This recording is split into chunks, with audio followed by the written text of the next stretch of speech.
వైకుంఠ ఏకాదశి అంటేనే భక్తుల రద్దీ ఎక్కువగా ఉంటుంది. గంటల తరబడి క్యూ లైన్లలో నిరీక్షణ చేయాల్సిన పరిస్థితి తలెత్తుతుంది. కానీ ఈసారి తిరుమలలో ఆ పరిస్థితి లేదు. ఆధునిక సాంకేతికతను జోడించి పక్కా ప్రణాళికతో టీటీడీ చేసిన ఏర్పాట్లు సత్ఫలితాలనిచ్చాయి.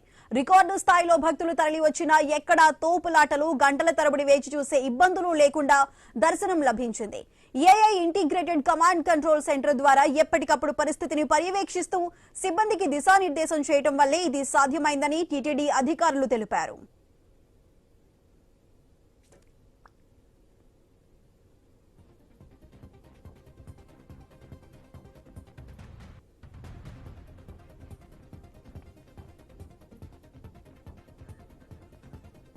సుమారు 70,000 మంది భక్తులు దర్శనానికి వస్తారని అంచనా వేసిన టీటీడీ అందుకు తగ్గట్టుగా స్లాట్ విధానాన్ని అమలు చేసింది. ఎక్కడ రిపోర్ట్ చేయాలి, ఏ సమయానికి రావాలి అనే సమాచారాన్ని భక్తులకు ముందే మెసేజ్లు పంపించింది. దీంతో వైకుంఠ ఏకాదశి రోజు రికార్డు స్థాయిలో 67,000 మంది భక్తులు స్వామివారిని దర్శించుకున్నారు. మరుసటి రోజు అదే స్థాయిలో భక్తులకు దర్శన భాగ్యం కలిగింది. ఇంత పెద్ద సంఖ్యలో భక్తులు వచ్చిన స్లాట్ విధానం అద్భుతంగా పనిచేసింది. భక్తులు 98% మంది కేటాయించిన స్లాట్ సమయానికే రిపోర్ట్ చేశారు. 4 గంటలకు మించి క్యూ లైన్ లో వేచి ఉండాల్సిన అవసరం రాలేదు. చాలా మందికి గంటన్నర నుంచి 2 గంటల్లోనే దర్శనం పూర్తయింది. ఒకే చోట రద్దీ ఏర్పడకుండా 3 వేర్వేరు ప్రాంతాల్లో రిపోర్టింగ్ పాయింట్లను ఏర్పాటు చేయడంతో క్యూ లైన్ల నిర్వహణ సులభమైంది. దర్శనాల నిర్వహణకు సాంకేతికతను జోడించడం వల్లే ఈ విజయం సాధ్యమైంది. టికెట్ జారీ దగ్గర నుంచి లగేజ్ డిపాజిట్, బాడీ స్కానింగ్, దర్శనం పూర్తయ్యే వరకు ప్రతి దశను రియల్ టైంలో డాష్ బోర్డ్ ద్వారా పర్యవేక్షించారు. దాదాపు 300కు పైగా సీసీ కెమెరాలు, కొత్తగా ఏర్పాటు చేసుకున్న 42 ఫేస్ రికగ్నిషన్ సిస్టమ్ కెమెరాల ద్వారా రద్దీని ఎప్పటికప్పుడు అంచనా వేశారు. క్యూ లైన్లలో ఎక్కడైనా రద్దీ పెరిగితే వెంటనే ఆన్లైన్ ద్వారా గుర్తించి సిబ్బందిని అప్రమత్తం చేశారు.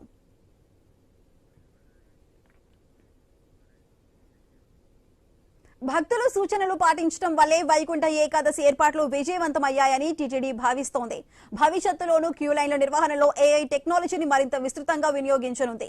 లడ్డూ ప్రసాద వితరణలోనూ త్వరలో ఈ టెక్నాలజీ వాడనున్నారు. రేపటి నుంచి సామాన్య భక్తుల కోసం సర్వదర్శనం ప్రారంభించనున్నారు. ప్రస్తుతం అనుసరించిన క్యూ లైన్ మేనేజ్మెంట్ విధానాన్ని అందులోనూ కొనసాగిస్తారు.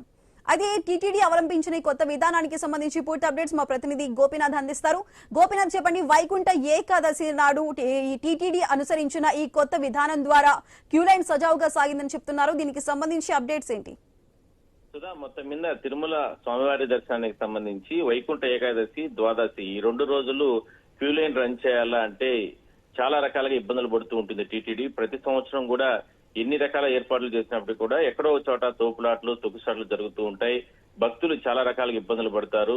అలాంటిది లాస్ట్ ఇయర్ కూడా ఈ రకంగా వైకుంఠ ఏకాదశి సందర్భంగా తిరుపతిలో తొక్కిసలాట జరిగింది. ఆ సందర్భంగా కొంతమంది భక్తుల్ని కోల్పోవడం జరిగింది. ఆ చెడ్డ పేరు ప్రభుత్వానికి, టీటీడీకి మాయను మచ్చగా మిగిలిపోయింది. అయితే ఈసారి మాత్రం అంటే ముఖ్యమంత్రి గారి ఆదేశాల ప్రకారం కొన్ని నిర్ణయాలు తీసుకోవడం జరిగింది. టెక్నాలజీని ఇంత అభివృద్ధి జరుగుతున్నప్పటికీ కూడా ఎందుకు టీటీడీలో ఇంప్లిమెంటేషన్ చేయలేదనే ఆరోపణలు వస్తున్న నేపథ్యంలో దానిపైన పూర్తి స్థాయిలో అధ్యయనం చేసి ఈసారి ప్రయోగాత్మకంగా నిర్వహించారు. అందువల్లనే దాదాపుగా 22 లక్షల మంది ముందుగానే ఈ టిప్ ద్వారా టికెట్లు అంటే టోకన్లు పొందినప్పటికీ కూడా దాదాపు ఈ 3 రోజులకు సంబంధించిన దర్శనాలన్నింటినీ కూడా 1,80,000 మంది వరకు కూడా సక్సెస్ఫుల్ గా రన్ చేసి వాళ్ళకందరికీ కూడా కేటాయింపులు చేయడం జరిగింది. వాళ్ళందరూ చాలా సంతృప్తికరంగా మనం కూడా ఐన్యూస్ ద్వారా దాదాపుగా ఒక 100 నుంచి 150 మంది భక్తుల్ని మాట్లాడించే ప్రయత్నం చేశాం. ఈ 2-3 రోజుల నుంచి కూడా చాలా మంది భక్తులు వాళ్ళ అభిప్రాయాన్ని మనం తెలుసుకునే ప్రయత్నం చేశాం. కోట్లాది మంది భక్తులకి కూడా తెలియజేసే ప్రయత్నం చేశాం. వాళ్ళందరూ కూడా ఎంతో సంతృప్తి వ్యక్తం చేశారు.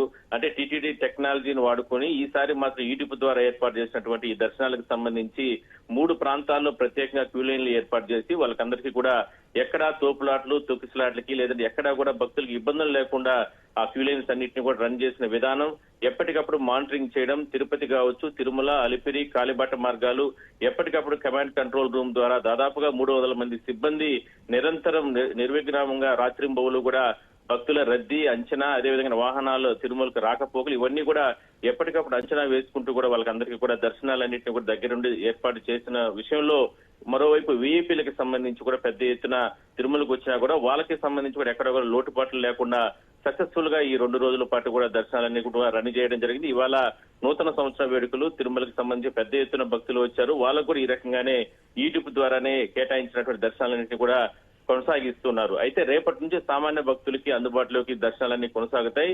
అయితే దీని అనుభవాన్ని దృష్టిలో పెట్టుకుని టీటీడీ అడిషనల్ ఈవో కూడా ఐన్యూస్ తో మనతో మాట్లాడడం జరిగింది. నిన్న మొన్న కూడా అంటే భవిష్యత్తులో టెక్నాలజీని ఉపయోగించుకుని ఇలాంటి రద్దీ సమయాల్లో తోపులాట్లకి తొక్కిసలాట్లకి ఆస్కారమయ్యేటటువంటి రోజుల్లో ప్రత్యేక ప్రవేశ దినాల్లో బ్రహ్మోత్సవాలు కానీ ఇట్లా మిగిలినటువంటి ప్రత్యేకమైనటువంటి రోజుల్లో ఈ రకంగా టెక్నాలజీ ఉపయోగించి ముందుగానే భక్తులకి దర్శన టికెట్లన్నింటినీ కూడా కేటాయింపులు చేస్తాం. తద్వారా తిరుమలకు వచ్చి ఈ రకంగా భక్తులు ఇబ్బందులు పడకుండా జాగ్రత్తలు తీసుకుంటాం. మరిన్ని సంస్కరణలు టెక్నాలజీని వాడుకొని తీసుకొస్తామంటూ కూడా అధికారులు ఆ రకంగా నిర్ణయం తీసుకోవడం జరిగింది. భవిష్యత్తులో మాత్రం తిరుమలకు సంబంధించి రద్దీ రోజుల్లో మాత్రమే ఈ రకంగా అంటే ఈడిప్ ద్వారా టోకన్స్ అన్ని ముందుగానే భక్తులకి చేరవేసి దాని ద్వారా ఆ టికెట్స్ పైనే వాళ్ళ దర్శన టికెట్ సమయం కావచ్చు, రోజు కావచ్చు, అదే విధంగానే ఎక్కడ ఏ క్యూ లైన్ లో వాళ్ళు వెళ్ళాలి ఇవన్నీ కూడా దానిపైన ఉంటాయి.